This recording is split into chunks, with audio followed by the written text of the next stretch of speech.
Selamat pagi, apa kabar pemirsa dimanapun Anda berada, berjumpa lagi dalam program TVR 09 bersama saya Zia Ulbar dan juga rekan saya.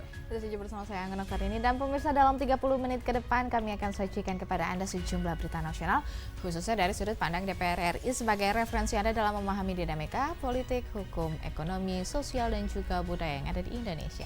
Dan pemirsa inilah TVR 09 selengkapnya.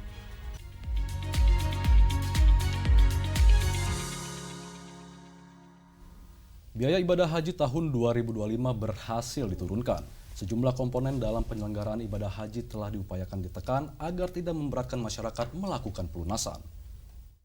Komisi 8 DPR RI bersama Menteri Agama RI telah menyepakati biaya penyelenggaraan ibadah haji atau BPIH untuk tahun 2025 sebesar Rp89.410.258. Komisi 8 DPR bersama pemerintah telah berupaya melakukan evaluasi dan penghitungan ulang terhadap sejumlah komponen untuk menekan BPIH tahun 2025. Ketua Komisi 8 DPR RI Marwanda Sopang mengatakan, jika BPKH mampu mendapatkan nilai manfaat sekitar Rp12,2 triliun, skema subsidi dan biaya yang ditanggung jemaah sekitar 40-60% yang tentunya memberikan keringanan bagi jemaah.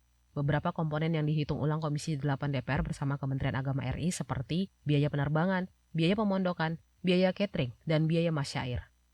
Tentu tinggal harapan di DPR, apakah DPR punya cara yang saya sebutkan tadi itu, mudah-mudahan kita bisa berhitung dengan pemerintah. Sudah mulai rapat panja, kenapa harus rapat di masa reses? Karena memang tidak ada lagi waktu. Anggota Komisi 8 DPR Ahmad membenarkan sejumlah komponen dalam penyelenggaraan ibadah haji telah diupayakan ditekan agar tidak memberatkan masyarakat melakukan pelunasan. Pasalnya, banyak calon jemaah haji Indonesia berasal dari kalangan petani yang harus menabung puluhan tahun untuk bisa mendaftar dan melunasi biaya ibadah haji. Di sisi lain, kualitas pelayanan ibadah haji harus terus ditingkatkan. Sekitar 60% dari calon jemaah haji kita ini orang-orang masyarakat kita ya berpenghasilan yang rendah lah, seperti petani, buruh tani, pekebun, ya nelayan. Nah ini harus secara hati nurani kita memang berjuang untuk menurunkan ini. Andri dan Gunarso, TVR Parlemen, melaporkan. Komisi 11 DPR RI dorong pemanfaatan teknologi secara optimal guna tuntaskan masalah kekeringan di sebagian wilayah Yogyakarta yang berdampak pada kualitas hidup dan juga kualitas pertanian masyarakat. Data BPS menunjukkan persentase kemiskinan di Yogyakarta pada tahun 2024 mencapai angka 10,83%, di atas rata-rata nasional dengan angka 9,03%. Salah satu faktor yang mempengaruhi adalah minimnya ketersediaan air minum dan sanitasi di wilayah selatan Yogyakarta. Anggota Komisi 11 DPR RI meminta Bappenas menyusun perencanaan untuk mengatasi hal tersebut. Didi Haryadi menyoroti pemerintah Provinsi Daerah Istimewa Yogyakarta harus melakukan inovasi dan bekerja sama dengan kementerian lembaga terkait untuk mengurangi dampak kekeringan yang terjadi setiap tahunnya yang tidak hanya berpengaruh pada kualitas hidup masyarakat, tetapi juga mengurangi kualitas produksi pertanian di wilayah Gunung Kidul. Marilah kita mencoba menjajaki dengan dibantu dari teman-teman dari Bappenas, karena saya lihat juga ada di Bappenas juga usulan proyek strategis nasional ini, ada penyelamatan mata air krisis, dan ini juga saya lihat statusnya masih usulan baru, kemudian tahapannya masih perencanaan. Nah, marilah kita pikirkan bersama bagaimana kita mencari inovasi. Contohnya yang saya ambil contoh mungkin yang real adalah teknologi seawater reverse osmosis. Nah itu bisa kita jajaki, artinya kita bisa merubah air laut bisa menjadi air minum. Didi Haryadi mendorong pemanfaatan teknologi secara optimal untuk menuntaskan masalah kekeringan di sebagian wilayah Yogyakarta. Mengingat wilayah Gunung Kidul menyimpan potensi air yang besar dari sungai bawah tanah, namun akses masyarakat masih terkendala biaya dan teknologi. Dari Daerah Istimewa Yogyakarta, Amita Pradita, TVR Parlemen, melaporkan. Jumlah balai sosial di Indonesia masih sangat terbatas, padahal perannya sangat strategis dalam memberikan perlindungan dan pelayanan bagi masyarakat yang membutuhkan. Dan kami akan hadirkan informasi selengkapnya usai jeda berikutnya. Tetap bersama kami di TVR 09.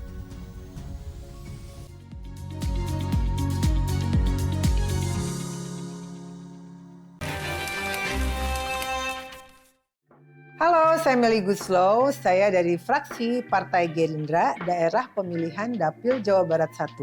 Kalian sedang menyaksikan program Di Balik Kursi. Sebenarnya dunia politik dunia yang betul-betul nggak pernah terbayangkan sebelumnya, sama sekali 1% pun nggak terbayangkan. Tapi ketika saya punya profesi sebagai pencipta lagu, sebagai musisi, ada beberapa hal yang sepertinya memang harus saya perjuangkan di dalam, khususnya di Undang-Undang Hak Cipta yang masih banyak harus dibenahi. Si para seniman gitu. Ngomongin soal seni itu bukan cuma di lagu aja ya, kita melebar ke budaya dan lain-lain.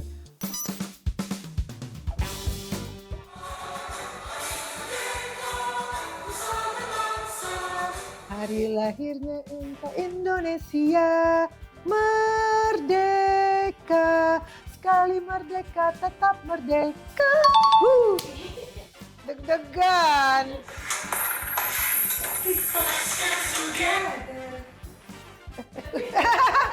Mendadak lupa. Let's dance together. Get on the dance floor, the party will start. Like that. Let's dance together, let's party and turn off the light. Aku lagu sendiri suka nggak apa.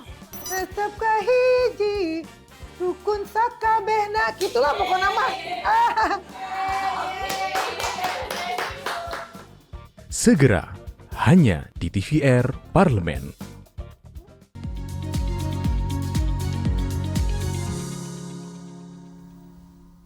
Kembali bersama kami di TVR 09. Pemirsa, anggota Komisi 8 DPR RI menekankan pentingnya penambahan jumlah balai sosial di Indonesia agar masyarakat yang membutuhkan lebih mendapat perhatian, pendampingan, dan dukungan. Balai sosial memiliki peran strategis dalam memberikan perlindungan dan pelayanan bagi masyarakat yang membutuhkan. Namun, keterbatasan jumlah balai sosial di Indonesia masih menjadi tantangan utama. Anggota Komisi 8 DPR RI menyoroti pentingnya penambahan jumlah balai sosial di berbagai daerah untuk memperluas jangkauan pelayanan. Atalia Praratia mengungkapkan, saat ini sejumlah balai sosial memiliki cakupan wilayah yang sangat luas, bahkan lintas pulau, sehingga menyulitkan petugas sosial memberikan pelayanan secara optimal. Penambahan jumlah balai sosial perlu diwujudkan untuk menjangkau lebih banyak masyarakat yang membutuhkan, sehingga lebih banyak yang mendapatkan perhatian, pendampingan, dan dukungan. Balai itu seluruh Indonesia itu tidak banyak ya. Jadi ada beberapa balai yang justru ini meliputi berbagai wilayah, yang bahkan wilayah itu lepas dari misalkan pulaunya sendiri begitu ya. Oleh karenanya saya berharap Kemensos bisa memberikan perhatian khusus karena semakin banyak balai akan semakin banyak masyarakat yang membutuhkan yang bisa terangkul begitu. Sementara itu, Asari Tambunan menekankan pentingnya sinergi Kementerian Sosial dengan seluruh mitra kerja dalam meningkatkan kualitas layanan sosial, khususnya bagi masyarakat yang membutuhkan perhatian khusus. Komisi 8 DPR berkomitmen mendukung penuh upaya peningkatan pelayanan sosial di berbagai daerah. Mitra-mitra Komisi 8 khususnya mitra komisi yang memiliki keterwakilan di daerah untuk bisa bekerja lebih baik.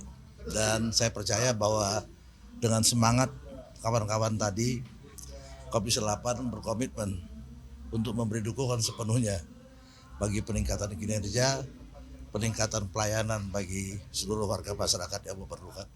Dari Sumatera Utara, Asfia Fuada, TVR Parlemen, melaporkan. Indonesia memiliki potensi geotermal terbesar kedua di dunia, dan DPR RI berharap pemerintah memberikan sosialisasi dan edukasi yang masif agar masyarakat mau beralih ke geotermal. Hingga kini, pemanfaatan energi geotermal atau panas bumi baru sekitar 10% dari total potensi yang mencapai 24.000 megawatt. Hal ini menjadi ironi, pasalnya Indonesia memiliki potensi geotermal terbesar kedua di dunia. Karenanya, Komisi 12 DPR RI mendorong pemerintah untuk melakukan sosialisasi dan edukasi yang masif agar masyarakat mau beralih ke energi geotermal. Anggota Komisi 12 DPR RI Ratna Juwita Sari mengatakan, masyarakat kerap menolak untuk menggunakan energi geotermal karena minimnya pengetahuan tentang penggunaan dan keamanan geotermal. Karenanya, ia meminta pemerintah memberikan sosialisasi dan edukasi yang masif serta pendampingan agar masyarakat mau beralih ke geotermal. Jadi sebenarnya itu adalah sebuah ketidaktahuan yang mendasar begitu ya.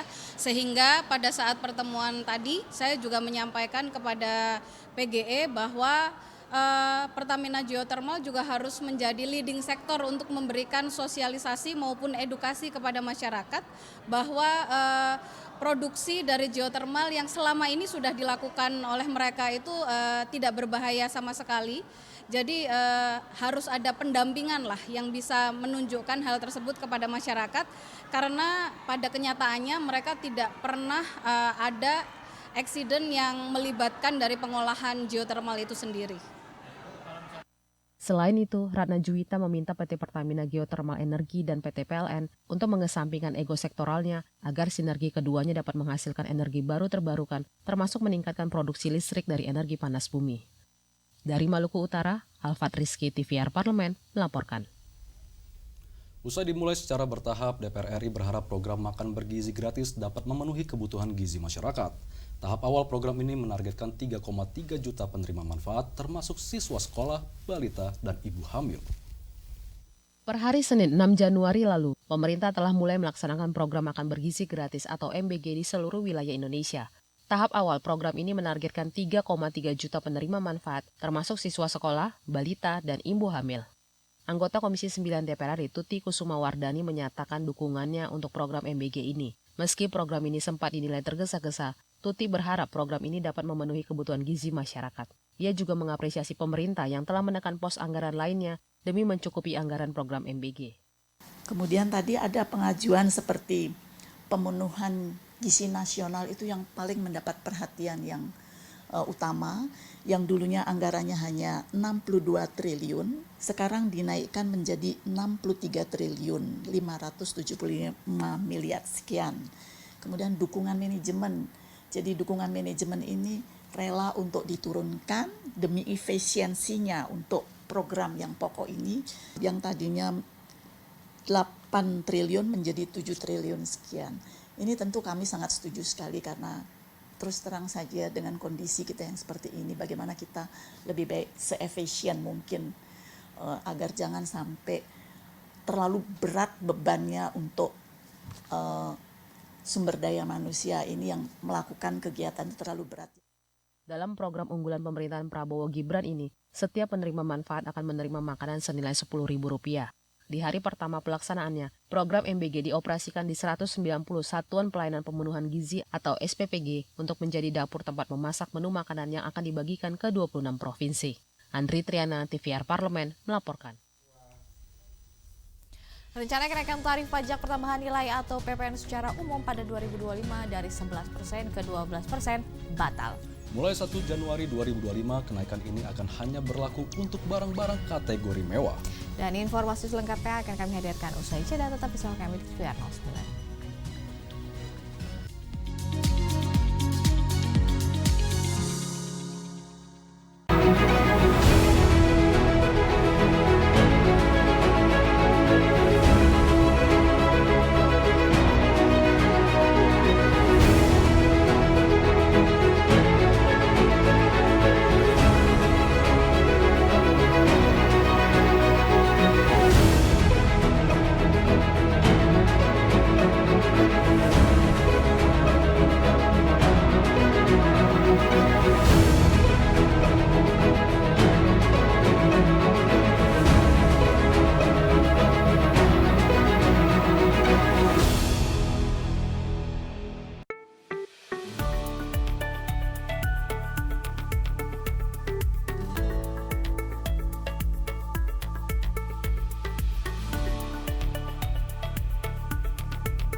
Dan pemirsa, kembali bersama kami di TVR 09. Keputusan pembatalan kenaikan tarif pajak pertambahan nilai atau PPN 11% ke 12% mencerminkan keberpihakan pemerintah kepada rakyat kecil. Dan tentunya hal ini dapat tercapai berkat koordinasi intensif antara DPR RI dan juga pemerintah dalam mengakomodir aspirasi masyarakat. Simak informasi mendalam yang telah dirangkum oleh tim redaksi TVR Parlemen dalam segmen editorial Parlemen berikut ini.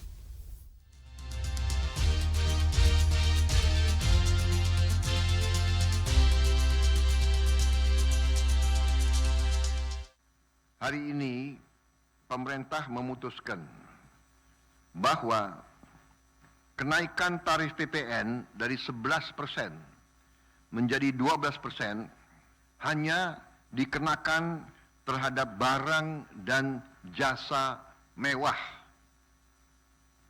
yaitu barang dan jasa tertentu yang selama ini sudah terkena PPN barang mewah. Contoh,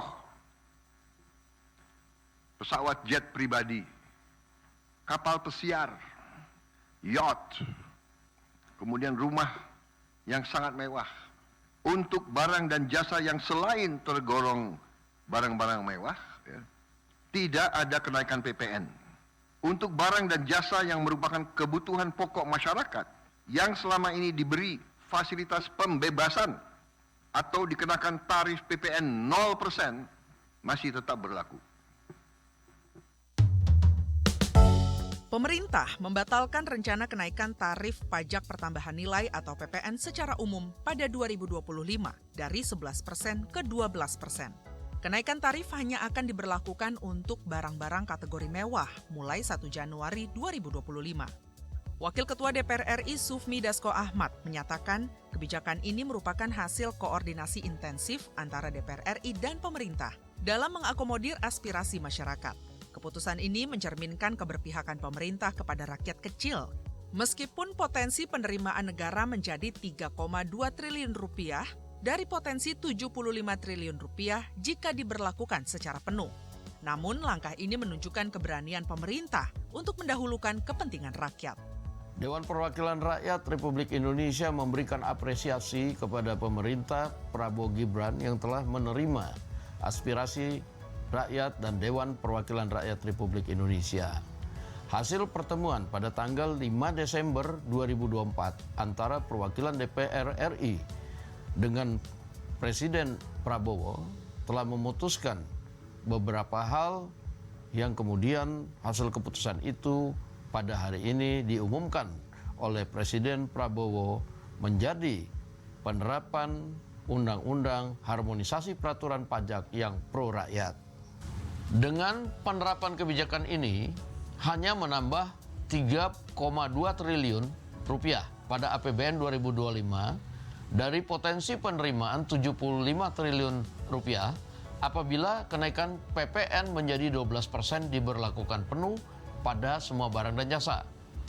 Ini tentunya pilihan yang sulit bagi pemerintah. Namun kami apresiasi yang sebesar-besarnya kepada pemerintah yang lebih mengedepankan kepentingan rakyat kecil. Lebih lanjut, Presiden juga menegaskan komitmen pemerintah untuk memberikan paket stimulus dengan total 38,6 triliun rupiah untuk masyarakat. Di antaranya, bantuan beras untuk 16 juta penerima bantuan pangan sebanyak 10 kg per bulan, diskon 50% untuk pelanggan listrik dengan daya maksimal 2.200 volt ampere, hingga pembiayaan industri padat karya. Ketua Komisi 7 DPR RI Saleh Partaunan Daulay mengapresiasi langkah ini sebagai strategi yang tepat untuk menjaga stabilitas sosial dan ekonomi. Stimulus ini diharapkan meringankan beban masyarakat, khususnya kelompok menengah ke bawah, sekaligus memastikan kenaikan PPN tidak mengganggu keseimbangan sosial. Kebijakan ini juga diharapkan dapat menjadi daya tarik bagi investor asing. Jika stabilitas sosial dan ekonomi terjaga, akan ada lebih banyak investor yang percaya untuk menanamkan modalnya di Indonesia. Pak Prabowo telah mengeluarkan keputusan untuk memberikan stimulus sebesar 38,6 triliun bagi masyarakat kita. Di sana ada banyak benefit atau manfaat yang akan bisa diambil oleh masyarakat, termasuk misalnya bantuan beras misalnya, kemudian pengurangan pembayaran tarif listrik sebesar 50%. Ini menandakan bahwa Pak Prabowo itu memikirkan betul, memang ada kenaikan untuk PPN 12%, tetapi dia tidak mau kalaupun misalnya ekses daripada kenaikan itu bisa mengganggu stabilitas kehidupan sosial, politik, dan ekonomi masyarakat kita di luar mereka yang mampu. Arahan Presiden bahwa PPN 12% hanya untuk barang mewah merupakan langkah yang pro rakyat. Meski demikian, Hal tersebut harus diikuti dengan pelaksanaan teknis oleh Kemenq yang sederhana dan jelas untuk menghindari keresahan di kalangan masyarakat dan pelaku usaha. Penerapan kebijakan pajak yang harmonis dan pro-rakyat ini diharapkan dapat meningkatkan kesejahteraan masyarakat tanpa mengabaikan kebutuhan pembangunan nasional.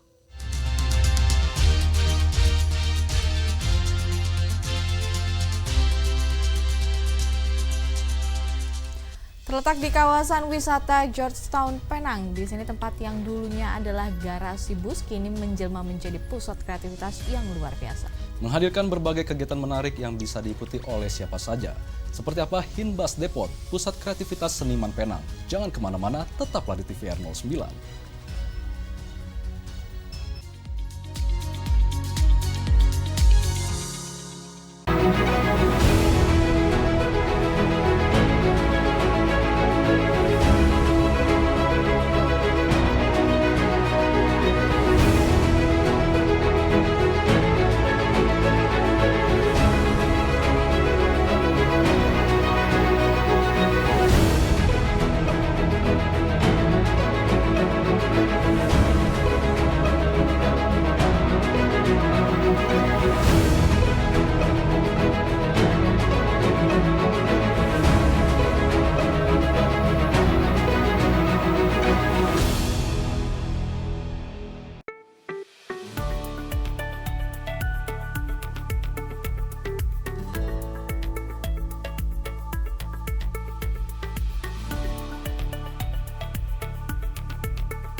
Anda kembali di TVR 09. Berawal dari ide kreatif sekelompok seniman dan juga pengusaha lokal, Hinbas Depot disulap menjadi ruang publik yang multifungsi.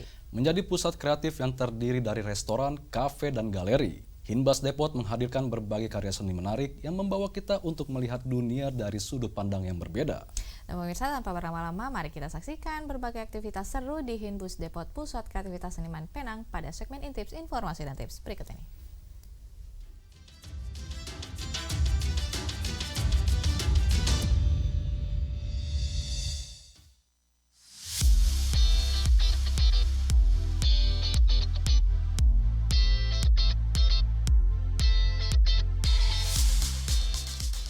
Bosan dengan suasana yang itu-itu saja? Ingin mencari tempat yang unik dan penuh inspirasi?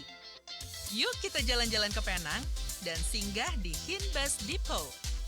Hinbas Depot terletak di kawasan wisata Georgetown, Penang. Bila pemirsa berkunjung ke Georgetown, Penang, pastikan tempat ini masuk dalam list lokasi yang Anda kunjungi. Tempat yang dulunya adalah garasi bus, kini menjelma menjadi pusat kreativitas yang luar biasa. Siapa sangka, tempat yang kita kunjungi ini dulunya adalah sebuah garasi bus yang sudah tidak terpakai. Berdiri pada tahun 1947, Hin Company Ltd didirikan oleh Lim Teng Hin dan anaknya. Depo bus ini ditutup pada tahun 1999 dan bus biru berhenti beroperasi pada awal tahun 2000-an. Kisah Hinbas Depot berawal dari pencarian seorang seniman untuk lokasi pameran.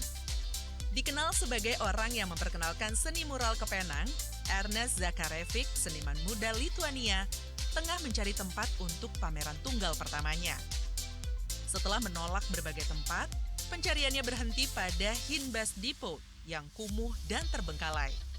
Berkat ide kreatif dari sekelompok seniman dan pengusaha lokal, tempat ini disulap menjadi ruang publik yang multifungsi.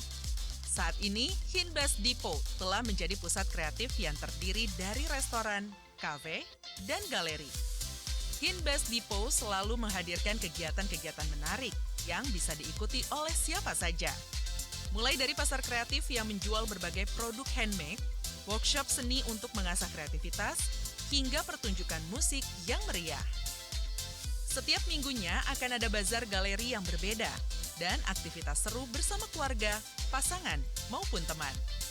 Dijamin pemirsa tidak akan bosan berkunjung ke tempat ini. Di sini, dinding-dinding menjadi kanvas bagi para seniman untuk mengekspresikan diri. Dari lukisan abstrak yang penuh warna hingga instalasi seni kontemporer yang menantang persepsi. Setiap karya memiliki cerita dan makna tersendiri. Contohnya, mural raksasa ini, karya seni yang begitu hidup dan penuh pesan.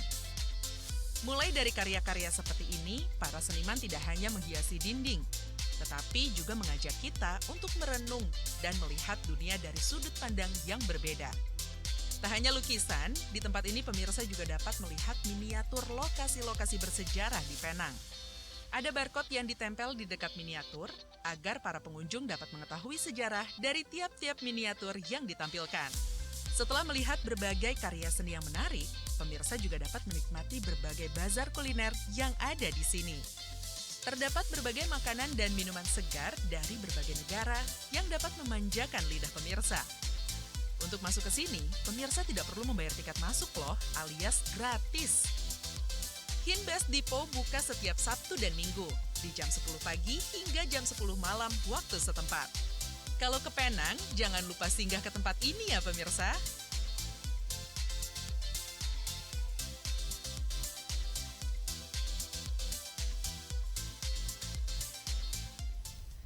Pemirsa, informasi tadi sekaligus menutup jumpa kita pagi ini, dan di penghujung acara kami informasikan kepada Anda bahwa saat ini DPR RI sedang memasuki masa reses, di mana seluruh anggota Dewan kembali ke daerah pemilihannya masing-masing untuk melaksanakan fungsi representasi DPR RI, menyerap dan juga menindaklanjuti serta memberikan pertanggungjawaban kepada konstituen di daerah pemilihannya. Dan sejumlah agenda serta program DPR lainnya masih dapat Anda saksikan secara langsung di TVR Parlemen melalui kanal utama, kanal komisi, dan kanal alat kelengkapan Dewan lainnya yang dapat Anda akses di tvrparlemen.dpr.go.id. Baik pemirsa TVR Parlemen, demikianlah TVR 09 edisi pagi ini. Segenap kru TVR Parlemen yang bertugas mengucapkan terima kasih telah menyaksikan TVR 09 pagi ini. Saya Anggun Oktarini dan juga saya Ziaulbar, sampai jumpa di TVR 09 selanjutnya. TVR Parlemen, Referensi Indonesia.